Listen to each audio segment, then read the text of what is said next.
Another order for today, November 15. Big shout out Rhea. First name is Marco ng taga Muntinlupa. Big shout out sa'yo, boss. Para familiar yung username mo, yung Rhea. Order na po ba kayo dati? Or hindi ho? Or kapangalan, baka kapangalan nyo lang, boss.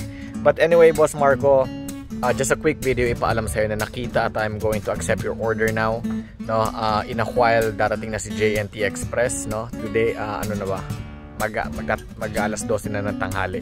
Usually dumadaan yun alauna at saka or alas 2 ng hapon eh. Medyo jam-pack din yung mga orders today, pero pilit kong maihabol para by tomorrow. Today is Saturday. Next day delivery lang tayo para tomorrow Sunday matanggap nyo na rin po. Ang matatanggap po ninyo may kasamang libreng organic lemons. May pa-promo ngayon si TikTok na libre ang delivery fee. So I assume hindi po kayo matcha-charge ng anything sa shipping fee yung in-order nyo lang na honey.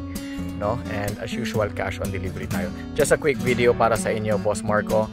That would be it. Ingat palagi. Have a great weekend.